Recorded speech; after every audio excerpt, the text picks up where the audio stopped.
Hello and welcome to another medical assisting review video. My name is Alex Flood. I'm a radiographer and healthcare educator. Again, today we're trying to discuss some of the ideas associated with assessing vital signs. Specifically in this video, I'll be talking about temperature assessment. Let's take a look. So know that we are animals that regulate our own body temperature, okay? Unlike reptiles, which rely largely on their environment to regulate their body temperature, we do a lot of that by our own functions. We maintain our own body temperature. So an area in your brain called the hypothalamus will function as your body's thermostat and keeps our temperatures only fluctuating up to a couple of degrees in a day, roughly 1 to 2 degrees Fahrenheit of fluctuation in a 24-hour period. Temperature is maintained in the body through a balance of heat produced and heat lost. If we're producing more heat than we're losing, our temperature goes up, or if we're losing more heat than we're producing, our temperature goes down, and our body tries to strike a happy balance, and keep our temperature at the appropriate levels to keep all of our cells happy and active. Constant temperature range must be maintained for the body to function properly. Okay, our body's trying to hang out in an area we think of as homeostasis, this area of being essentially our body being happy, functioning well. And part of that good function is having a temperature that is the right kind of temperature for the body to function. So let's take a look at what that means. We produce heat in our body primarily through muscle contraction. By mass, your muscles account for about 40% of your body. Okay, so about 40% of your body's mass is muscle. That's nearly half of your body being muscle. Muscle is, however, the primary heat-producing tissue in your body. You have voluntary muscle contractions that you can control and involuntary muscle contractions that you cannot control. Good examples of these are the peristaltic motions of your digestive system, the smooth muscle contraction of your digestive system, the beating of your heart, shivering when you're cold, all things you cannot control. At the cellular level, what's making the heat is cell metabolism, the function of cells interacting, the cell components interacting, breaking down nutrients for energy. A byproduct of that whole action is heat production. Heat is increased during the course of a fever. A fever is really defined as, as being a temperature above 100.4 degrees Fahrenheit, but it is any time your body's producing more heat than it's losing. Temperatures also go up in strong emotional states, so think anxiety, fear, anger. Your temperature, you feel warm, your temperature's up. We lose heat through urine and feces, moisture droplets from our lungs. All of these things are hot. That's heat leaving our body, as well as perspiration. The perspired liquid is warm, it's carrying heat away, but really where you get more of the heat loss from this is the perspiration cooling the surface of your skin and thereby sort of, thinking in a way, drawing heat out from the body. Heat is released from the body by cooling the surface of your skin. The physical means by which heat is lost. You have three of them: radiation, conduction, convection. Radiation can be easily understood if you stand next to somebody who is warm or maybe who has just gone on a run. You will feel their body heat in much the same way if you stand next to an oven, you'll feel the heat from the oven. That's radiation. Radiation requires no medium to travel through. In principle, we could be in a vacuum and a warm body would radiate infrared heat waves to the cooler surroundings, to any surrounding. Standing next to somebody, you radiate heat to them. You are radiating heat right now into the room around you just because you are alive. Conduction is by direct contact. So the good way to think of conduction, when we're sitting in the classroom, you're seated on a chair, you get up off of the chair and the chair is warm. You're resting your hand on the table, you pick your hand up off the table and the tabletop is warm. That's direct contact. So transfer of heat from one object to another by direct contact. One of the rules with heat is that heat moves from hotter objects to cooler objects. Heat will always spontaneously flow from hot to cold. That is, a warm substance would heat up a cooler substance, and that warm substance would thereby cool down. Convection is air current. So the transfer of heat through air current. So think being outside on a warm day under a shady tree relaxing, and a nice cool breeze blows by and pulls some of that heat away from you. That's convection. So those are our three physical means by which heat is lost. Measurement of body temperature. So why do we measure body temperature? Well, one really good important way to do it is when somebody's healthy, we can establish a baseline body temperature, something to refer back to. We, of course, have established normal ranges for body temperatures, but it's really important, when possible, to have a good baseline set of vital signs on patients. That's something like a primary care doctor would surely have on that patient. We also want to monitor abnormally high or low temperatures. So if somebody is pyrexic, if they're running the course of a fever, we want to know that, or if they're hypothermic, we want to know that as well. Medical assistants and all healthcare professionals should really be familiar with reference ranges. Reference ranges are the range of any measurement that we say is normal. And we're going to measure things in Fahrenheit for temperature, degrees Fahrenheit. So 97 to 99 degrees Fahrenheit is the normal reference range for body temperature. The average is taken by testing a population and taking all of the readings that you would get for whatever vital sign, in this case temperature, and dividing by the entire population, getting you an average temperature. In this case, the average temperature is 98.6 degrees. It is important to remember both of these things. Our temperature fluctuates throughout the day, so there's a range that's appropriate, but then there's also the average that most people fall closer to. And again, we're using the Fahrenheit system to record this. A fever, also called pyrexia, a term I already used today. Pyre as a prefix has to do with fire or heat. A temperature above 100.4 degrees Fahrenheit is defined as a fever. Technically speaking, because of the international guidelines, fever is actually defined as 38 degrees Celsius, but converted to Fahrenheit, it's 100.4. Make sure you get that specific 100.4, not 104. And of course, during a fever, heat being produced is greater than heat being lost. So we had our normal range, 97 to 99 degrees Fahrenheit, and then we said at 100.4, you've got a fever. There's a range there between 99 and 100.4 where you are above the normal, but you don't satisfy the criteria to have a fever. We just call that a low-grade fever, 99 to 100.4 Fahrenheit. Lastly, hyperpyrexia. That's any body temperature above 41 degrees Celsius, or in Fahrenheit, of course, 105.8 degrees Fahrenheit. This is serious, potentially fatal if it keeps going up, which it very well could be unless you take serious action to cool this person down. Hypothermia is any temperature measured below 97 degrees Fahrenheit. This is subnormal.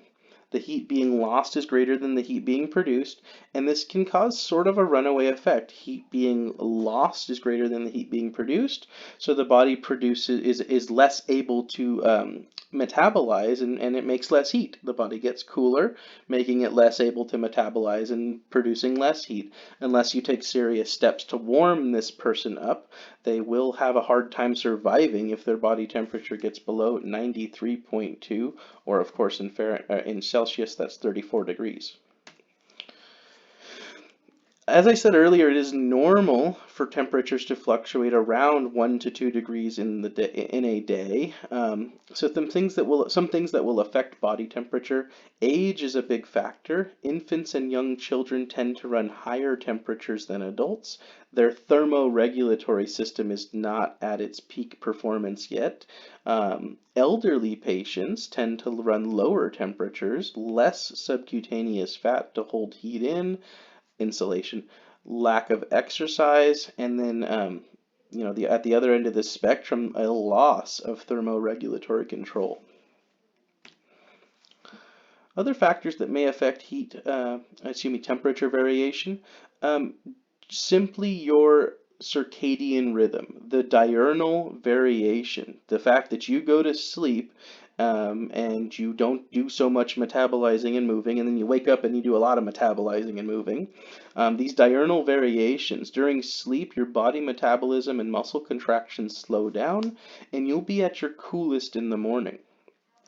Emotional states. Strong emotions increase temperature. Crying, extreme anger, fear, anxiety.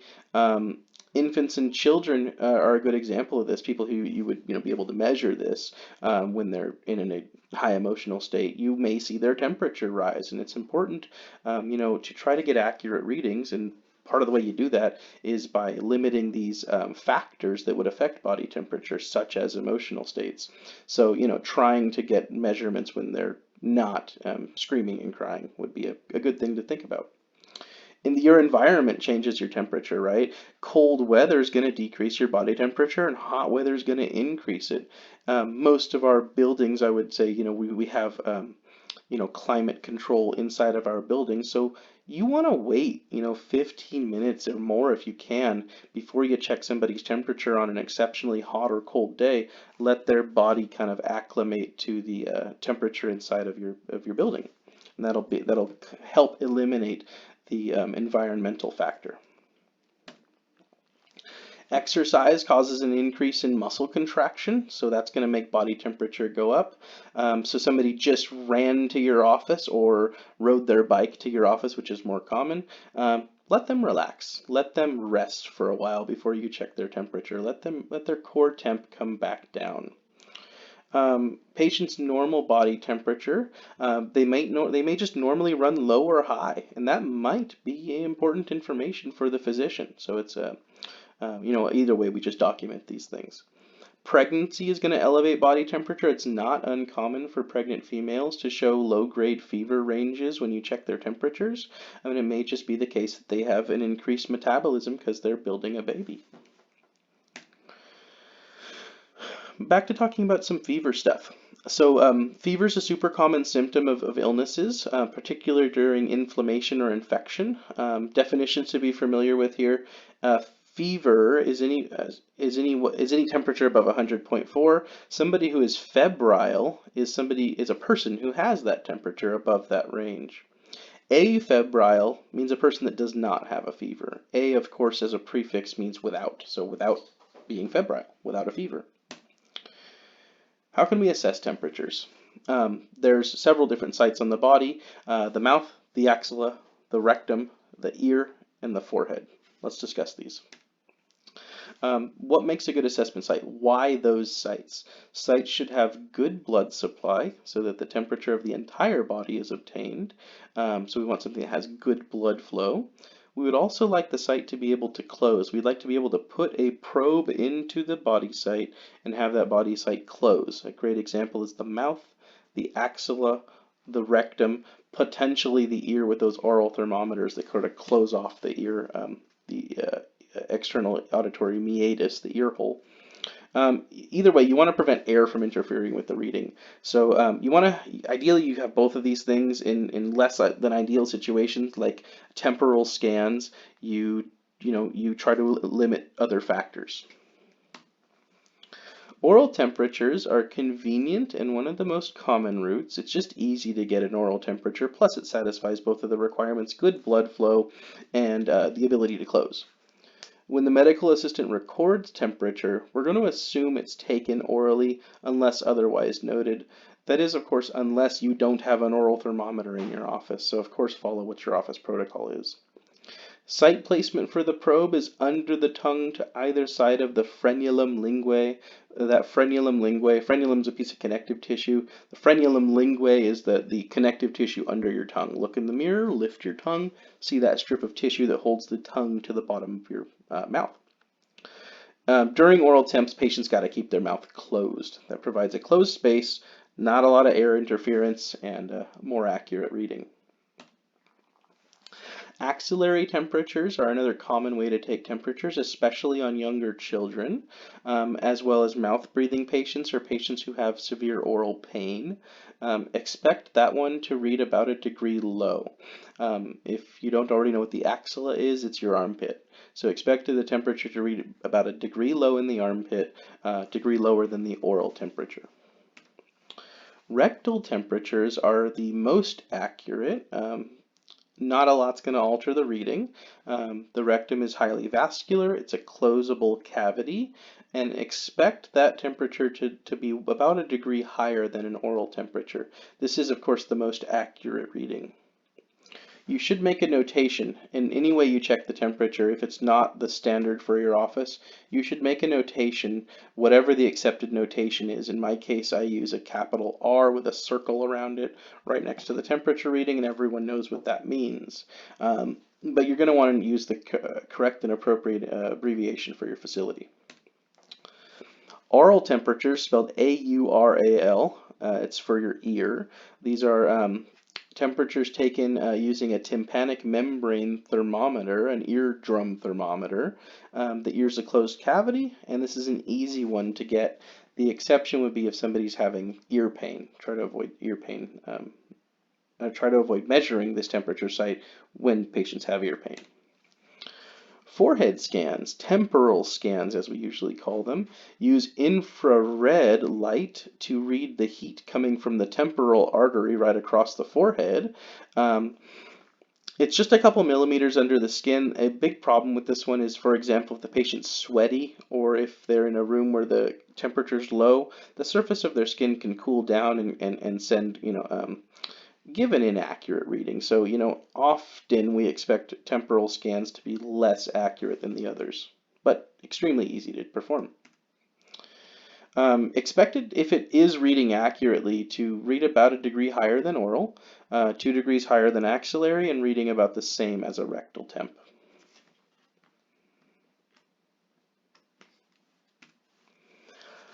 Lastly, you should be familiar that there are several different types of thermometers. I've been mentioning them as I was going through here. The most common type is just the electronic thermometer. It has a probe, you put a sheath over the probe, and you'll have to learn each individual thermometer's function, so please refer to your in-office training or the hands-on training that your instructors will give you with the use of these thermometers. Other thermometer types include tympanic membrane thermometers. These are the aural thermometers, A-U-R-A-L thermometers, that go in the external auditory meatus or the ear hole. Temporal thermometers use, again, they read infrared or heat energy coming off of your skin, and you use those at the temporal artery site. Lastly, there are chemical thermometers. These are contact thermometers. Some are used in the mouth, others are placed on the forehead, and they have temperature-sensitive chemicals in them that change color when certain temperatures are reached. Less accurate, really cheap, really robust, and easy to kind of have in a first aid kit or something like that because there's no batteries, but definitely not typical of a clinical setting. I hope this was helpful. I'll be following up with more videos with regard to checking the rest of the vital signs. Please check back, and we'll talk about more next time. Thank you.